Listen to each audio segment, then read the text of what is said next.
O Senhor esteja convosco. Ele está no meio de nós. Proclamação do Evangelho de Jesus Cristo segundo Mateus. Glória a vós, Senhor.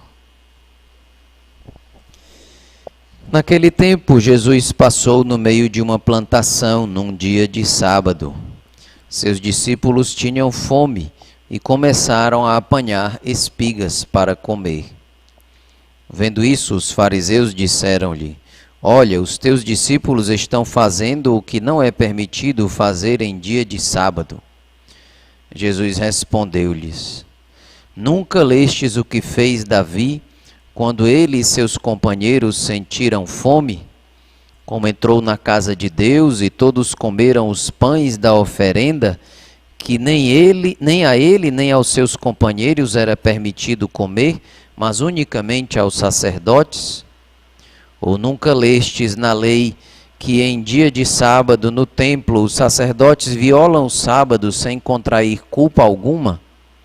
Ora, eu vos digo, aqui está quem é maior do que o templo. Se tivesseis compreendido o que significa quero a misericórdia e não o sacrifício, não teríeis condenado os inocentes. De fato, o Filho do Homem é Senhor do sábado. Palavra da salvação. Glória a vós, Senhor.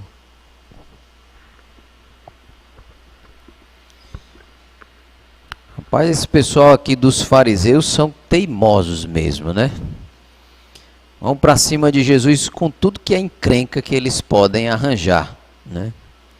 Está lá Jesus passando por uma plantação em dia de sábado e os discípulos não estão fazendo uma colheita, né, o que era proibido em dia de sábado. Eles estão simplesmente pegando ali espigas para poder comer naquele momento. Não era o trabalho deles.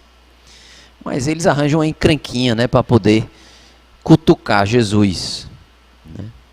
E Jesus ainda tem paciência de responder, né? Se fosse eu com meu coração duro, dizer, é pra lá, que vocês não sabem nem o que é que estão dizendo, né? Mas Jesus tem paciência de dialogar, de convencer. Nunca lestes o que fez Davi quando ele e seus companheiros sentiram fome? Sim, porque uma vez Davi, fugindo de Saul, passou pelo sacerdote e diz: Não tendes pão aí para comermos, porque não tivemos tempo de trazer conosco. E assim eles comem o pão consagrado aos sacerdotes. Era mais importante ultrapassar a lei do que ficar com fome e talvez não conseguir empreender o que Deus tinha pedido a Davi, né? E o Senhor vem mostrar que acabou-se essa história de ficar impondo goela abaixo a lei, que na verdade era cheio de acréscimos humanos, né, para os outros e não cumprir para si mesmo. Era o que os fariseus faziam, né? É muito fácil ficar colocando 1001 exigências sobre os outros e não cumprir para si mesmo, né? Era o poder religioso que subia à cabeça desses homens, e eles, ao invés de representarem a Deus, que é um Deus de misericórdia e que quer o bem do homem, né? Era muito mais fácil ficar fazendo 1001 exigências do que ter esse amor misericordioso. Dar de si mesmo, cuidar, pastorear, amar. É isso que a igreja é chamada a fazer em sua função de representante de Deus sobre a terra. Já conversamos sobre isso em outras ocasiões. Mas quem é a igreja? Os padres? Não, a igreja somos cada um de nós, né? Os padres têm sua função na igreja, mas a igreja não existe sem os leigos, né? E os leigos não são menos, são parte do corpo, como os sacerdotes são parte do corpo. Então eu e você somos chamados a, como católicos no mundo, não ficarmos aí levantando a bandeira da moral e dizendo: você está errado, você não pode fazer isso, você não pode fazer aquilo. Nós somos chamados a anunciar a boa nova da misericórdia, de um Deus que ama e que é capaz de até ultrapassar algumas leis para cumprir a maior e principal lei, que é a lei do amor. A lei da compreensão, de caminhar junto com o homem, de amar. Foi assim que Jesus Cristo trocou o progresso religioso que vinha acontecendo na sua vida, e tantas multidões se juntavam a ele e aos apóstolos, trocou essa fama e esse grande resultado pela vontade do Pai, que era dar uma prova de amor até derramar o seu próprio sangue, amar aqueles que lhe agrediam, transformar assim a história da humanidade em uma história apartada de Deus, agora em uma história que podia se unir a Deus. A história da redenção, a história do perdão. Começava o tempo da graça, o tempo em que Deus podia se unir ao homem, porque não era mais a coisa principal da religião o ficar cumprindo comportamentozinhos assim, porque para os fariseus tinha que lavar a mão aqui até o pulso, porque senão não estava agradando a Deus, e não podia isso e não podia aquilo. Jesus vem mostrar que o caminho religioso verdadeiro é aquele de dar a vida pelo outro, para que o outro seja feliz. Foi assim que Jesus Cristo fez e deu a vida por nós, para acabar com essas picuinhas entre cada um de nós e podermos dar a vida uns pelos outros.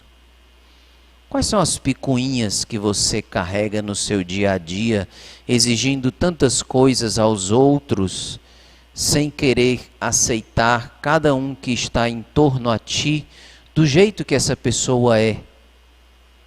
Foi isso que Jesus nos ensinou, porque quando ele caminhava para a cruz, ele olhava para o Pai bondoso, o Pai das misericórdias, e oferecendo o seu sacrifício agora de amor, não sacrifício de animais, seu sacrifício de amor ao Pai, ele dizia: Pai, perdoa-lhes, porque eles não sabem o que fazem.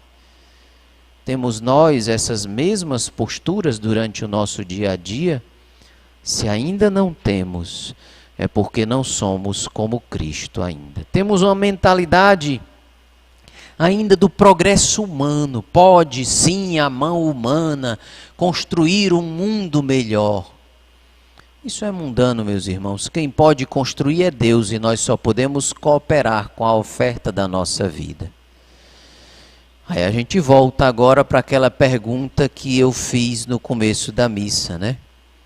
Poxa, 40 missionários mortos em meio ao mar pelos corsários anticatólicos. Não é uma incoerência? Se nós acreditamos somente no que a mão humana pode construir, nós olhamos e dizemos: parece que Deus falhou. Já se nós olhamos para a vida de Jesus e para a vida desses homens, nós dizemos: eles derramaram o seu sangue por amor, e isso fecundou a nossa terra de Santa Cruz. Ah, meus irmãos, se nós tivéssemos a fé desses homens, que foram capazes de dizer sim até o fim, a nossa terra não seria mais só a terra do pau-brasil, a terra da prosperidade, a terra que busca riqueza, a terra da economia, a terra que quer o progresso humano. A nossa terra, a nossa nação, já tinha entendido melhor que Deus ama a cada um de nós, e nós deveríamos, ao invés de estar brigando uns com os outros, deveríamos estar servindo solidariamente uns aos outros, amando, dando a nossa vida, e assim o anúncio de Cristo seria atualizado no meio de nós. Ainda há tempo. Com certeza o que estes 40 homens puderam fazer no céu foi muito mais poderoso do que poderiam fazer na terra. Nos voltemos para o caminho da graça e do amor, e poderemos fazer muito pelos outros, pela força da oração e da intercessão. Louvado seja nosso Senhor Jesus Cristo. Para sempre seja louvado.